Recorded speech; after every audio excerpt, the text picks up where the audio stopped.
Welcome to Plato's Cave. I'm Jordan Myers, and I'm a master's student in philosophy at the University of Houston.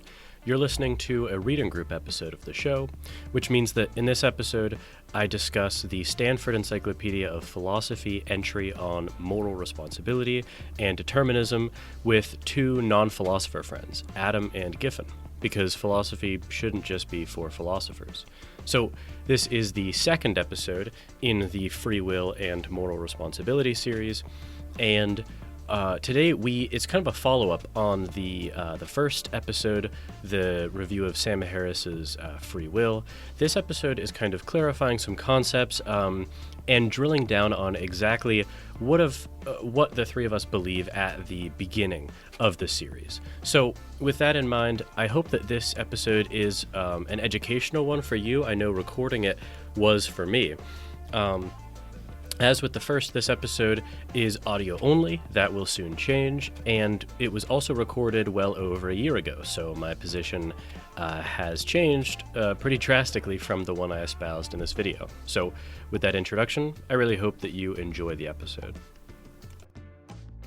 For listeners, we should say that the only thing we really read here is I printed out, or I sent you guys a couple just different sections from the Stanford Encyclopedia of Philosophy on two sections, determinism and free will. If listeners want to follow along, it's just Google those two things and you'll be able to find the sources. At least what I'm kind of viewing this as is obviously kind of a close in the loop or a part two on the first episode, figuring out all the questions that we had in terms of just like what exactly we mean by certain terms about free will as we move into compatibilism and moral responsibility. So that even if we do differ at the end of this episode, at least we understand how we differ and what the other people think. And that'll be interesting, actually, moving through like the other readings if we do disagree. Sure. At the end of this. Okay, cool. But okay, so here's kind of how I'm viewing this, because I have like a couple questions from the last episode written down. But the first thing that I think that we need to pin down is where we all stand on the following questions. So the way I'm understanding things, at least from like a 30,000 foot view, is that the first question that begins the branch off is, do you find determinism incompatible with free will? Which is to say, are you an incompatibilist or not on determinism and free will?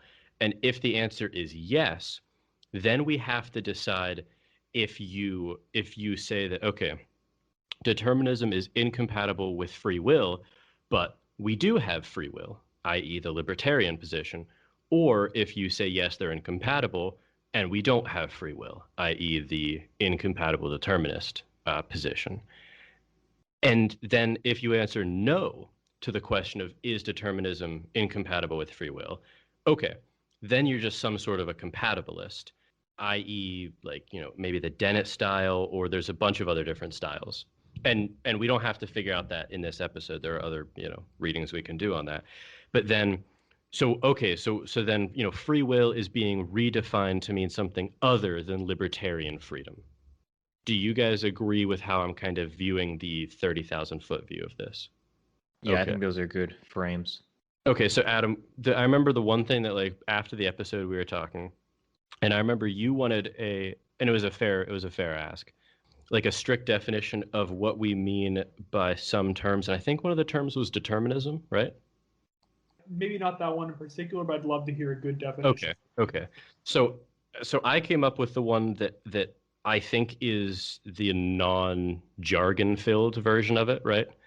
Just from like the reading that we had, and I don't think it goes against any of the reading, but just this is how I'm thinking about it.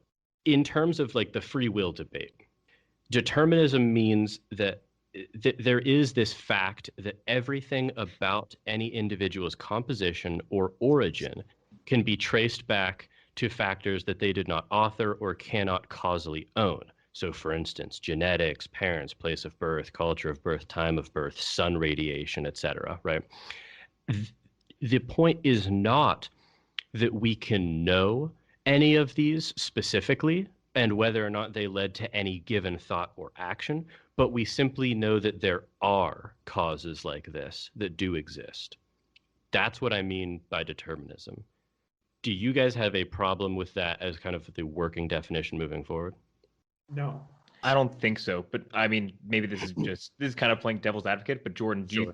do you happen to like know places where there might be disagreement on like that definition? There are some people. If you press me for a name, I won't be able to give you one. I've heard arguments before where some people try to wiggle out of determinism the second part of my definition, where I said, okay, it's not the point that we're able to know what cause led to what outcome, Right. but just the mere fact that there are causes.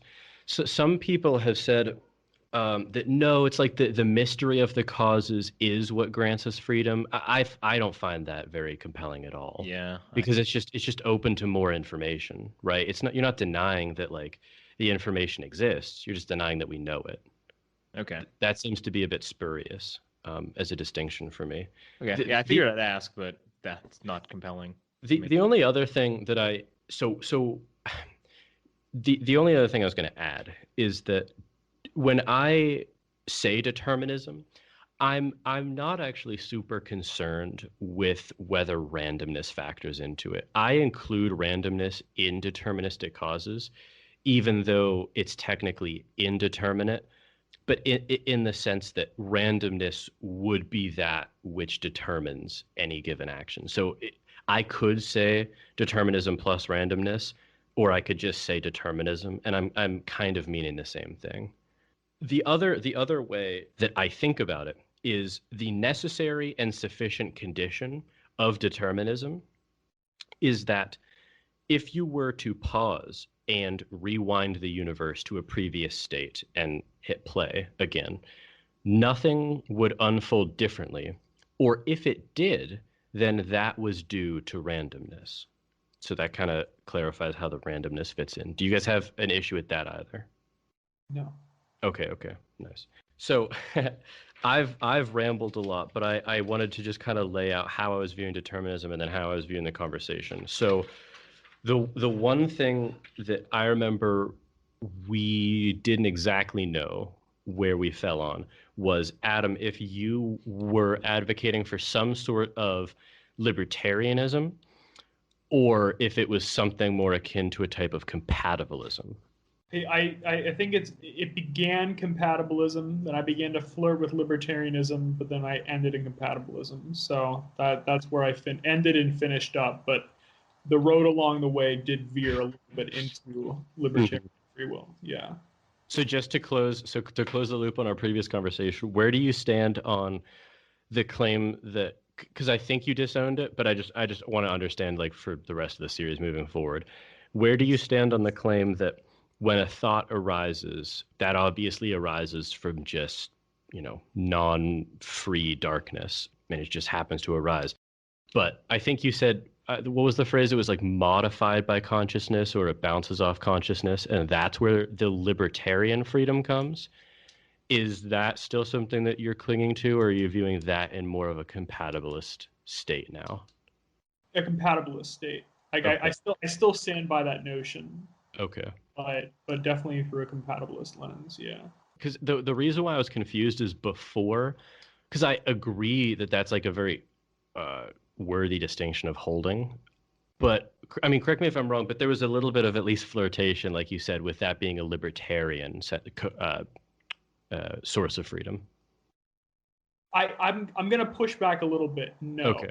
The libertarian source was when we got to the point where you asked, could things have been different? Could things have been different? Could you have decided differently? And I said, I don't know. Okay. Could you have done otherwise? Yeah. Yeah. But then I've come around to agree that I don't see any other way. But no. With that argument, there was never any indication of libertarian free will. Yeah. Okay. That helps, because I couldn't remember. I didn't re-listen to the episode. I couldn't remember where the libertarian freedom was coming from. That came in at that location. So. Okay. So what? Just honestly remind me, if it's also good for the listeners, what was the change from resisting the conclusion that we could not have done otherwise to admitting that there is no could have done otherwise? Well, I think actually it's maybe important to mention it first. that actually I didn't say I don't know. I said maybe, which is an important distinction. That's true. Because I left the possibility a little more open with maybe than I don't know. Definitely. So Fair distinction. So that is important to mention. But, well, I mean, we just kind of explored by which course could someone have chosen differently. And the doors just were closed off. They were closed off, yeah. Okay, that makes sense. Also, the other thing that I liked in the reading, and I think the Harris book mentions it, but we didn't mention it, or did we? Did we give a brief aside about fatalism or not in the previous episode? Yeah. We did. Okay, so I don't need to mention that then. I think it was pretty brief. I think it'd be worth mentioning again, personally. Yeah, well, the fatalism is slightly akin to what I was saying about not being able to know any of the causes led to any specific conclusions, but that's simply that there are. And I don't know about you guys, but like, because I know Adam and I have been talking about free will for like several years at this point, but Adam, I'm curious, the number one reaction that I've gotten when discussing free will is I advocate for determinism, and people instantly kind of strawman that with fatalism. Have you encountered that as well? To be honest, like the typical encounter I get is, then why are you even talking about this? You know what I mean? Very fatalistic, yeah. Like, if you don't, decide what you do ultimately, then why have you been having this conversation? Yeah, which is funny because I mean that person is not understanding what I'm saying precisely due to no free will of their own. Like, you know what I mean? You can't. Yeah. So fatalism. I'll just quote from the Stanford Encyclopedia. It says fatalism. It says Stanford. Fatalism is the thesis that all events, or in some versions at least, some events are destined to occur no matter what we do.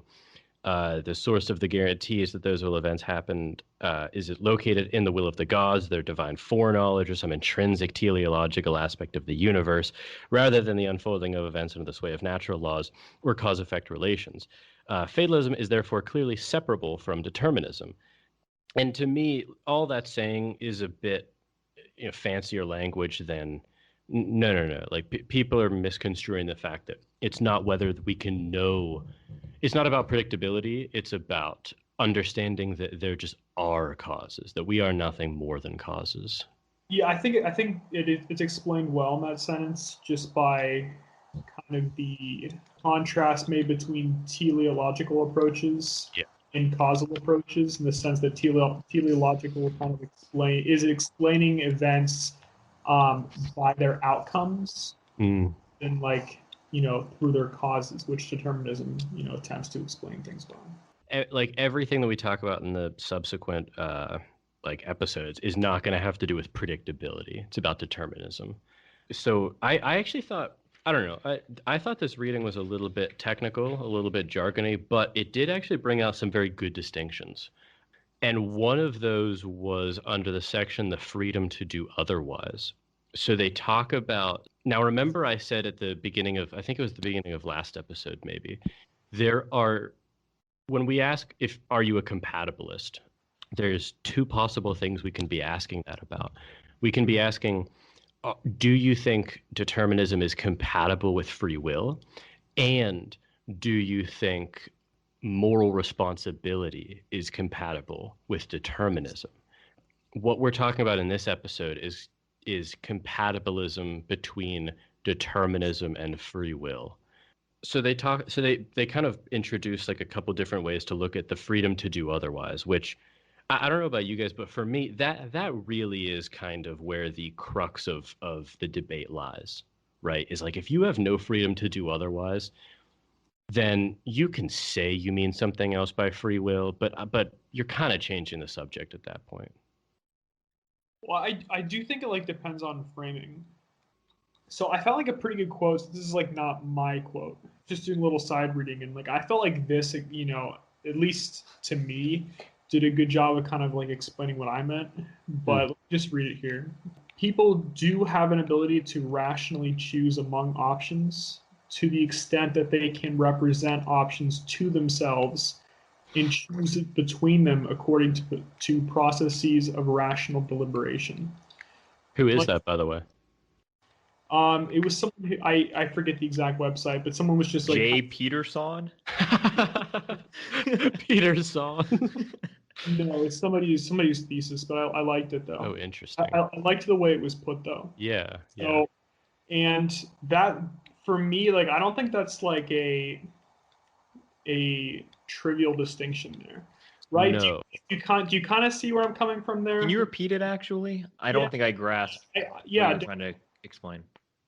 So people do have an ability to rationally choose among options to the extent that they can represent options to themselves and choose between them according to processes of rational deliberation. Okay. So, does that make sense there? I mean, I think that makes sense. I'm just curious how you're gonna frame that going forward, I think. Well, the other way to put this is like in the literature, people refer to this as reasons responsiveness. Yeah. Okay. And a lot of people will put that forth as a condition. Either now, this is where it's interesting because people will put that forth as both a condition for some compatibilist notion of freedom, and people will also put that forth as a necessary and sufficient condition for moral responsibility. So it's actually used two different ways in two different like debates, which is interesting. I think that distinction is much more relevant for the debate we're going to have than about free will. That to me is a distinction not about freedom, but more about the types. It's not about free will.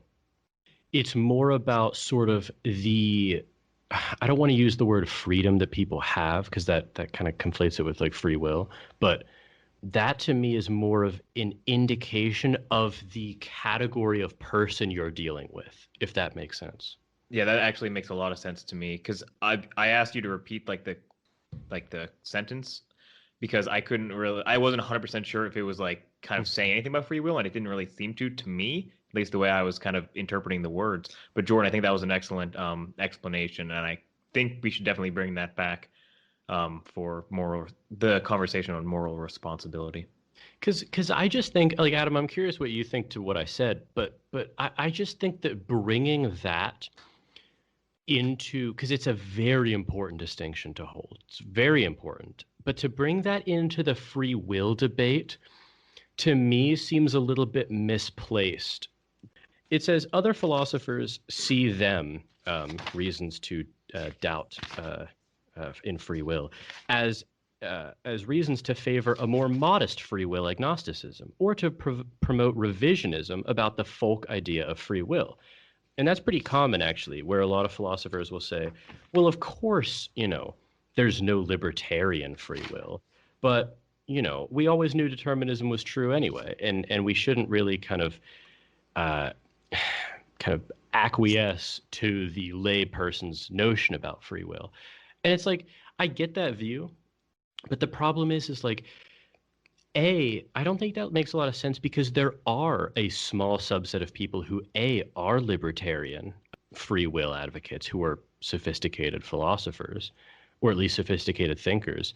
And B, I, if the majority of kind of the lay population does believe in a concept, I don't know how we speak about it then if we are reducing kind of the jargon internal to the practice as something else. Do you know what I'm saying? No, Like, I get what you're saying, and that's why definitions are important. Because I mean, mhm. it's like if you're defining free will ultimately is the ability to do otherwise, then no. Like, like Very simply, no. Yeah. it's completely incompatible with Mhm. determinism. But I don't know. I guess like the way I've been just kind of thinking about free will has been through this lens in a sense, Mhm. right? So Yeah. so the idea is okay, if we're comparing or if we're assessing the layperson's view of free will, it does not exist. Hmm. And it's completely incompatible. But to me, I've just given it some thought, and it's like maybe I've spent so much time now with free will talking about, or over the years and stuff like that. But it's not a very like stunning claim to me when we get to the point where it's like, okay, everything, has some sort of cause. Mm-hmm. That the reason you think about, a certain thing is based on, your environment, who you Mm-hmm. are as a person, your experiences, what happens to affect you at that time. And it's like, well, yeah. Yeah, I mean that just, happens to, coincide well with my own experience, Mm-hmm. but it's like I still want to preserve this aspect of it. And I think it's an important, Yeah. at least for me, if that makes sense at all. Can we run through really quickly then the three types of libertarian accounts of sourcehood? Yeah. Sure. Even as if to table them to then push them off the table. Okay. There's three kind of main libertarian options for understanding sourcehood of self-determination. There's non-causal libertarianism, there's event causal libertarianism, and there's agent causal libertarianism. And this is in section 2.5. So it says non-causal libertarians contend that exercises of the power of self-determination need not, or perhaps even cannot, be caused or causally structured. According to this, we control our volition or choice simply in virtue of it being ours. It's occurring in us. Now, obviously, that doesn't really hold any weight for, us, because it's just like, read that again. Non-causal libertarians contend that exercises of the power of self-determination need not be caused or causally structured. I don't even know what to make of that claim. It's like, what are you ascribing to it then? Like, how could something not have any cause? It's like as though they're imagining some being in perfect isolation, Yeah, yeah. with no influence of an environment. But the funny thing is about that, like, I have serious skepticism about whether that would subjectively feel like free will, though. Like, it would almost have to kind of just come from nowhere. Yeah. Do you know what I mean? It might feel like it come from nowhere. But imagine you kind of making a choice that, like, it's just like what the hell came over me? Like, that would be your experience of everything, right? It's like Yeah. I don't know how you would kind of have an identity under that view. But apparently, so the funny thing is, though, is that seems to be, we can discuss it, but that seems to be what I would ascribe most people's lay assumption to, is that non-causal, or sometimes called contra-causal, source of libertarianism. Just a quick intrusion, or a bit of an update. So this is Jordan, as I'm editing this episode several months later, and I just wanted to supplement that quote that I read. So this is in section 2.5 of the Stanford Encyclopedia of Philosophy, under the entry free will. So I'll start with that original quote, talking about non-causal libertarians. The SEP says, non-causal libertarians contend that exercises of the power of self-determination need not, or perhaps even cannot, be caused or causally structured. According to this view, we control our volition or choice simply in virtue of its being ours, its occurring in us. We do not exert a special kind of causality in bringing it about. Instead, it is an intrinsically active event, intrinsically something we do. While there may be causal influences upon our choice, there need not be, and any such causal influence is wholly irrelevant to understanding why it occurs. So it seems to be saying, A, non-causal libertarians might doubt that there are causes influencing us, but B, even if they do influence us, they cannot be sort of the determining factor, for lack of a better word. So continuing, or repeating, while there may be causal influences upon our choice, there need not be. And any such causal influence is wholly irrelevant to understanding why it occurs. Reasons provide an autonomous, non-causal form of explanation, provided our choice is not wholly determined by prior factors. It is free and under our control simply in virtue of being ours. Non-causal views have failed to garner wide support among libertarians, since for many, self-determination seems to be an essentially causal notion. Okay, so that last sentence is indicating to me that this has nothing to do with the concept of causa sui, or self-causation or self-determination. This more seems to be, and honestly, I'm not sure that I'm fully understanding this view, and maybe it's something I need to follow up on.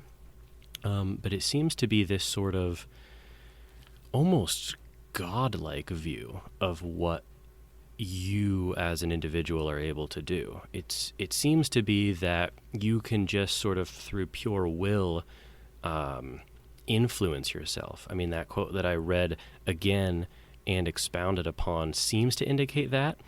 From that last sentence I read, it doesn't seem to be an issue of you determining your sources or self-determination. It seems to be some sort of, it says, an autonomous, non-causal form of explanation. Again, sorry for lack of understanding. I don't know if that's just me or if a lot of people, even in this field, might not know exactly what non-causal libertarianism implies. Perhaps the episode that I recorded with Seth Shabo might shed some light on this.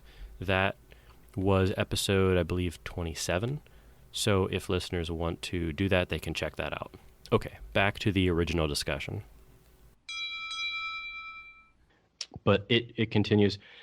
Most libertarians endorse an event causal or agent causal account of sourcehood. Both of these accounts maintain that exercises of the power of self-determination consist partly in the agent's bringing about her choice or action, but they disagree on how to analyze an agent's bringing about her choice. While event causal libertarianism admits of different species, at the heart of this view is the idea that self-determining an action requires, at minimum, that the agent cause the action, and that an agent's causing his action is wholly reducible to mental states and other events involving that agent non-deviantly causing his action. Now, that's just ignoring the important part of the problem for me, right? It's like, it says the agent, at the heart of the issue is that the agent caused the action, and the agent's causing of that action is wholly reducible to mental states. It's like, okay, that's, yeah, totally true. Like, yeah, how else could you initiate action? It's totally your mental states. But the question is, like, are you responsible for any of those mental states? And are there causes for that? And of course there are. So that, I don't understand that view really at all. That view seems to just be missing the point. That makes sense as a compatibilist view, but as a libertarian view, that doesn't hold any water.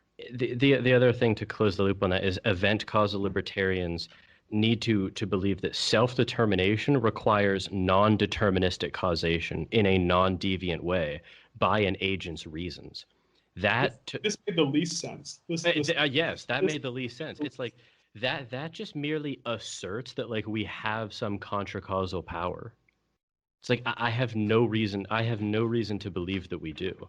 Like, I don't even know. That's almost incoherent to me. Yeah. You know? Yeah, I agree. And just finally, just to close the loop, because I do think it's nice to have these distinctions. Agent causal libertarianism seems to capture an aspect of the self-determination that neither the above compatibilist accounts nor event causal libertarian accounts capture. These accounts reduce the causal role of the self to states and events to which the agent is not identical, even if he is identified with them. This made no sense to me. There's a Richard Taylor, there's a quote from him. If I believed that something not identical to myself was the only cause of my behavior, some event wholly external to myself, for instance, or even one internal to myself, such as a nerve impulse, volition, or whatnot, then I cannot regard the behavior as being an act of mine unless I further believed that I was the cause of that external or internal event.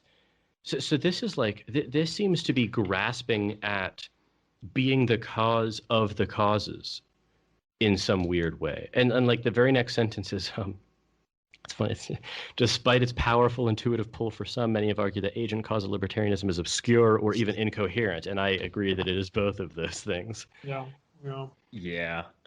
So, okay, sorry to kind of derail us for a minute, but since we're officially just moving past libertarianism, I wanted to flush out those distinctions for any audience members who might feel the pull of libertarianism. what we were talking about before, where it's like, well, what really matters? Is it like compatibilist distinctions or libertarian distinctions? What really matters is a lot of the distinctions that we're talking about. But I am very skeptical about the idea that those distinctions, like the one you read, reasons, responsiveness, are distinctions to be made about the free will debate.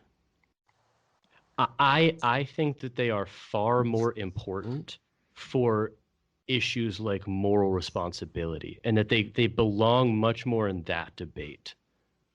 I think it also just, at least for me, seems to kind of cohere nicely with the subjective feeling of free will, as how we would actually, like, if you actually were to examine how your brain functions.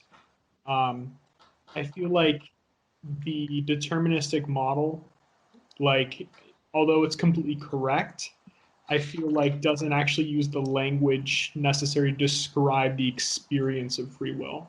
And I think that through these compatibilistic terms, it helps to both address the ultimate causality, of that determines, like our actual actions, but also kind of keeps to the kind of descriptive feeling and kind of process of what we to kind of expect as, like, intelligent people, of what actually is this experience of, it seems like we're choosing between things, even if the thoughts that arise in our head ultimately we don't choose. So that was a bit convoluted, but No, I think you're pointing. Well, just real quick, Yeah. like I think you're pointing to something that is obviously crucial for considerations of like interpersonal relationships or ethical considerations, which is like, okay, well, we need to be able to talk about like voluntary versus involuntary actions, for instance, or decisions that you really reasoned about versus split-second decisions, or things that you do out of like maybe habit or something like that, right? Like all of these distinctions are super important, and I agree.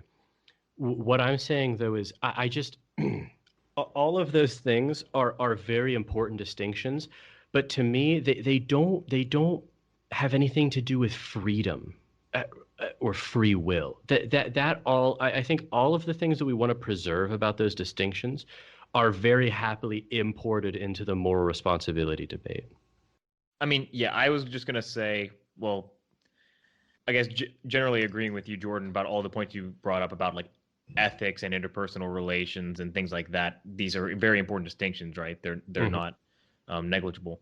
But I was actually going to ask Adam, like, if like the passage that he like read, that, to circle back before our discussion of like the libertarian like positions, I'm curious, Adam, if it actually informs anything about like your position on free will, because to me, like that the entire passage could be basically, you know, none of it contradicts the idea of the fact that we don't have free will.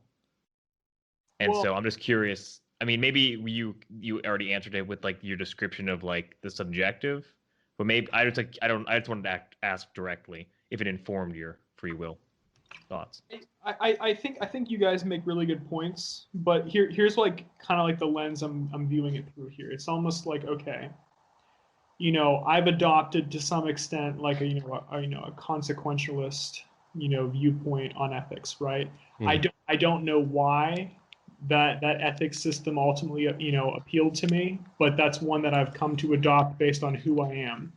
So if I had like an interesting kind of moral question pop up just about a week ago, actually a day or two after we did the podcast, where I kind of thought about it and just examined my own thoughts just arise.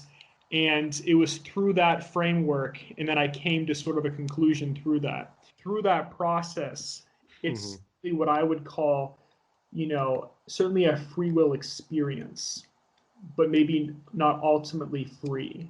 Would you agree with it, like characterizing what you're describing as the free will illusion? Because I mean, I would agree with you if you called it the illusion.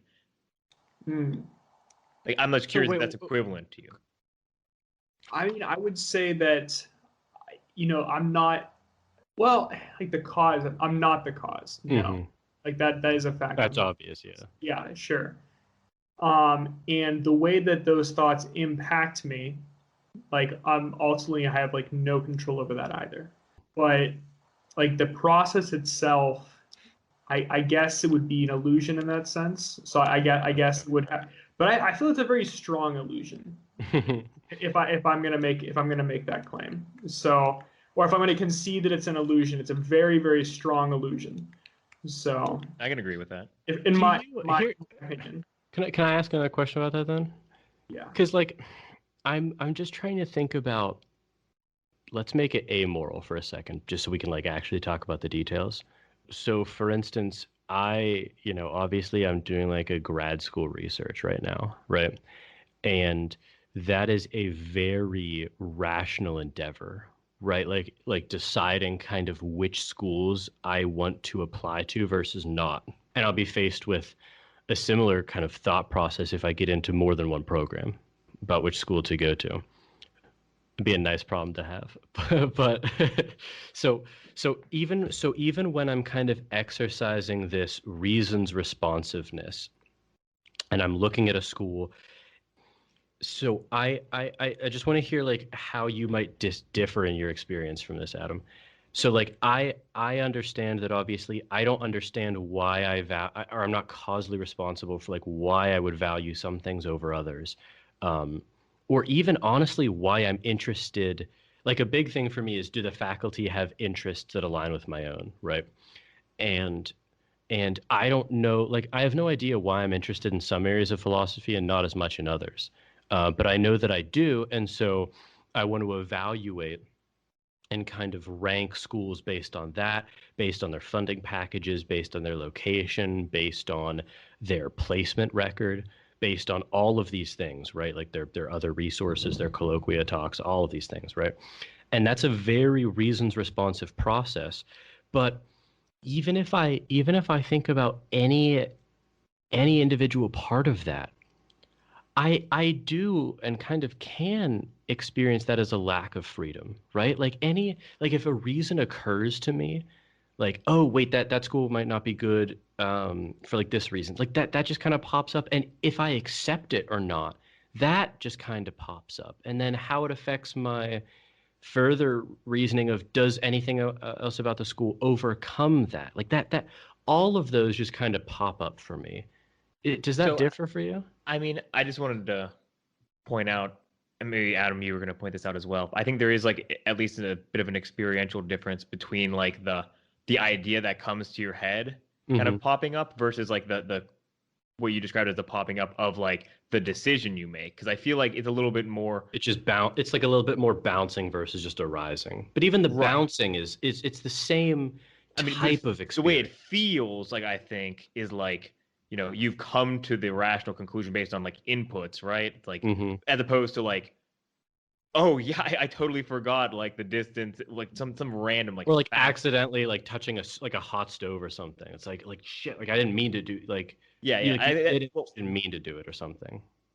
I'm not. I mean, we were thinking more about thoughts than actions, but I was Yeah, just. you're right. You're But I mean, the general gist of it is like the way it feels. Like I guess the illusion is stronger whenever kind of like you quickly remember a right. fact or something versus whenever you kind of like are in the process of making the decision, right? Like if you're like, yes, I do want to apply to this school, it's like that's after like you've kind of maybe you've like made like the chart of like positives and negatives and like kind of like what resources you have to deal with, your list of preferences, like it makes the threshold. So it feels a little bit more. Well, that's what I'm saying is like that distinction is so important, but for me, it doesn't really have anything to do with freedom. Yeah, but I think you're also like, I don't know. I mean, I could be wrong about this, but I feel like you're also kind of like cutting out like an important, almost like middleman in this process as well. Like in the sense that, like if you see a school like UC Boulder, Uh-huh. right, and like just like the natural, stunning beauty of the school just strikes, and you're like, wow, I want to go here. Hmm. It's me. It's you're someone who loves nature. So I Hmm. feel so I feel like it's not like these thoughts and feelings are just arising out of nowhere. Actually, they kind of No. reflect who you are. So there's like Yeah. it's not surprising that I like it. No, so like yeah. there's so my point is that like there's kind of like a continuity of character too over the Mm-hmm. course, 24 years of life, where it's like, okay, these things aren't just popping out of nowhere. It's who you are, Mm-hmm. which I think is, you're having, reactions based on who you are. Do you choose who you are? No, no. Mm-hmm. But it's not just like thoughts arise out of nowhere and I have no idea why they come out. Like Oh, it's of course, and that these would be thoughts weird. like who you Yeah, are. Yeah. Yeah, yeah. things It's you had not. no experience before, like words that you've never heard before, just appear in your mind. Like, good lord, that would Yeah, be exactly. Like that's like schizophrenia almost. No, but Yeah. it's like, oh well, it just UC Boulder didn't appeal to me, and like, but you're someone who loves nature, and it's That just would be surprising. It's yeah, like, why though? Yeah. but these things you're saying aren't or thinking aren't surprising. Like they Mm-hmm. align well with who you are, and I think that's one thing I didn't hear as much when you were just saying that. It's almost like there was some, almost true mystery to the thoughts coming that were emerging, and there's sometimes that can be the case, but for the most part, I feel like there's an important distinction to make there that thoughts reflect who you are. So, That is, you're right. It is a very important distinction. Um,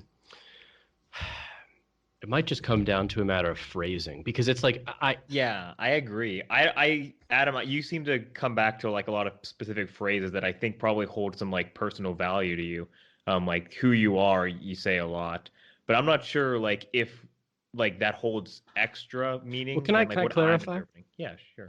What I was thinking about is like the idea of someone's character. I think is super useful here.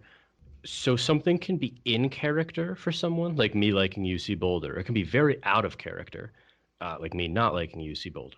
And I don't understand how that connection has anything to do with freedom or free will. That is hugely valuable if we're either trying to evaluate another person or if we're even sort of trying to evaluate ourselves or like question a decision. But it's just that, but like even like I don't know. It's just you can ask sort of like could you have done otherwise for any part of a process. Well, I don't think you have to admit that that process is not in like is consequential to keep in mind, you know. yeah, no, I get where you guys are coming from. I think there might be some. Giffen might be Mhm. right. It's some at least concepts at least appeal a lot more to me here because like Mhm. for Well, me, they appeal to me too. It's just I'm viewing them differently. I've already conceded like you don't choose who you are. Hmm.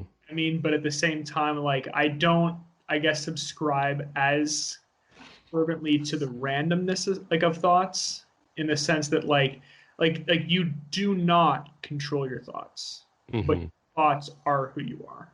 And they So, are predictable in the sense that like the more you know about someone or the more you know about yourself, it's like Or the more you know about like the human brain.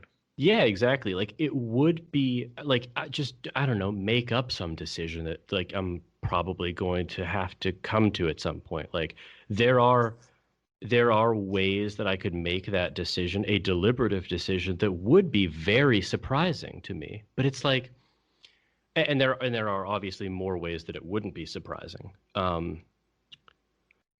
But again, I just don't like help me understand, Adam, why that has to do with like freedom for you, um, as opposed to just saying that's valuable. And maybe I don't even understand how exactly it's valuable. And maybe like the future readings will shape that. But I don't understand why that draws back to any implications of freedom for you. well, I think it just goes back to framing. I Okay. mean, because like, so your thoughts are you, and your Hmm. thoughts inform your actions. Hmm.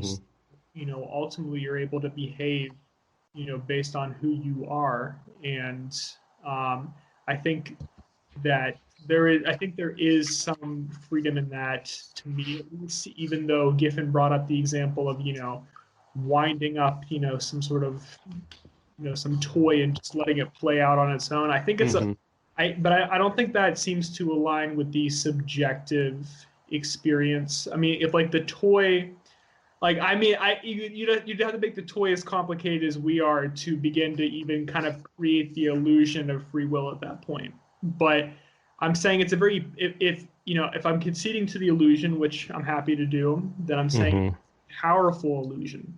And I think that I've just explained why. I think this might honestly be just a purely terminological distinction. It could be. Honestly, whenever you agreed that it was an illusion, but a strong illusion, I thought you would like come over.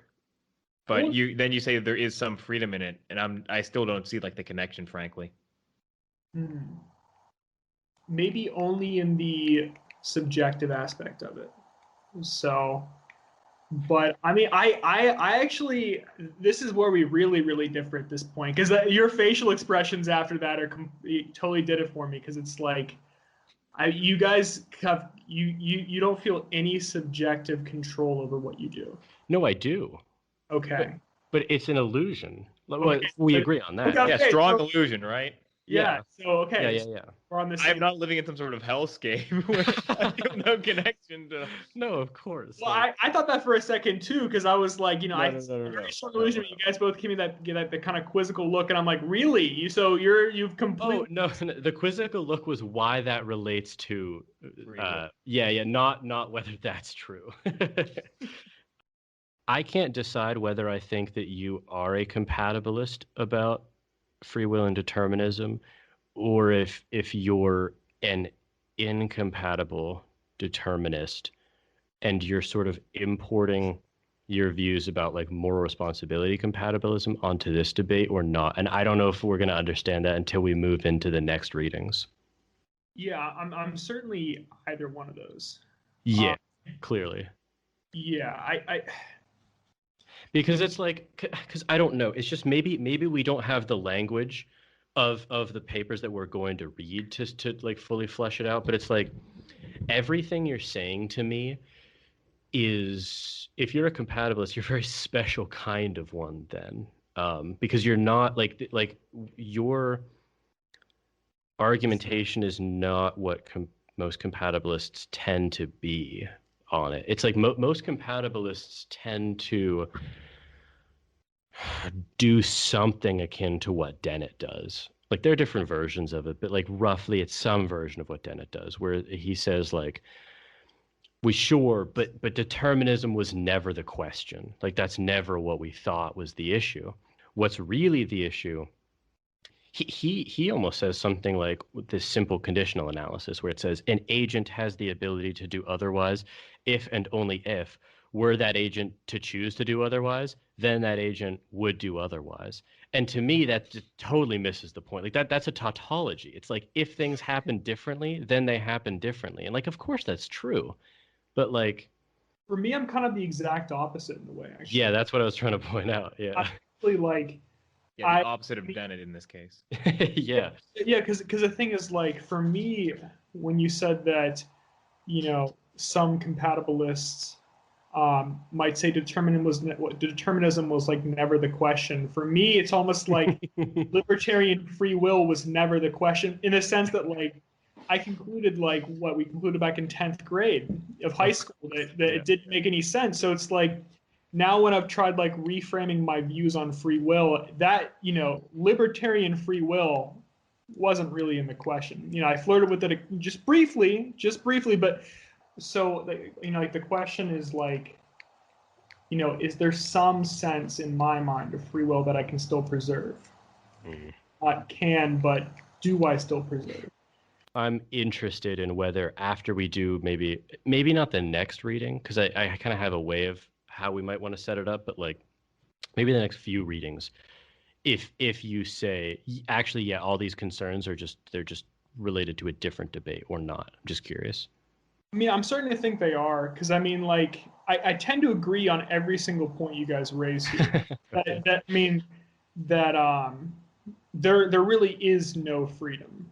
There really isn't. But to me, like, the process rationally choosing among options and using some sort of moral framework to do it, to me is like, okay, even if that is all causal, it's like, okay, there's something to that, but maybe it's not free. Yeah.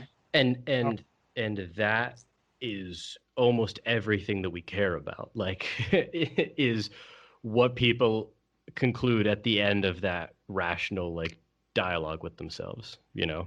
Sure. Yeah. Okay. I'm much happier at the end of, but not happier, but just satisfied with my understanding of your position at the end of this episode then. Well, Adam, can you state your position? Giffin's not quiet. Okay, say my position. Okay, all right. So here's where I'm at the end of this here. I can give you a yes or no question if you prefer. No, let Adam state it. Give me the yes or no. I want to hear this no thing.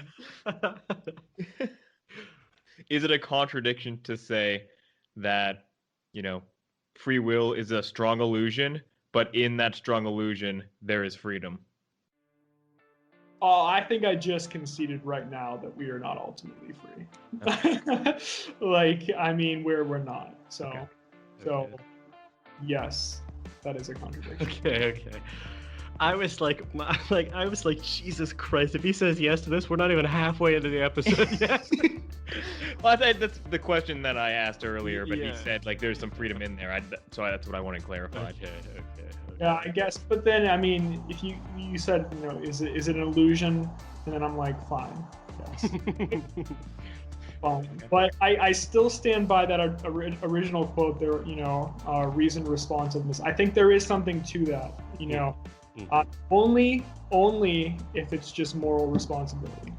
Yeah. So, but I think that definitely added like another layer when I was thinking about this whole thing. So. Okay, nice. I'm really looking forward to that.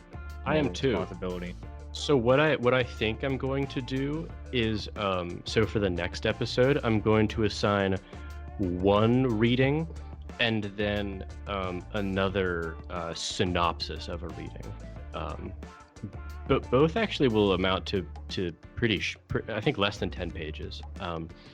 So the what I'm going to assign, and I'll send you guys the PDFs to this, is it's called The Impossibility of Moral Responsibility by Galen Strawson. And I'm also going to send us a summary of Dirk Pereboom's 4-case argument against moral responsibility. So what we'll do is, I think this will be a good way to do it. That will be kind of the strong conclusion. And then the subsequent papers that we'll read will be ways of resisting that strong conclusion. And I think that'll be a good way to do it. That'll be kind of the punch, and then we'll read ways of resisting that conclusion after it. Okay, nice. Cool. All right, well, I'm looking forward to the rest of the series, and we'll leave it off there for listeners, and I hope you're enjoying it as well. So if you are, tune in to the rest of it.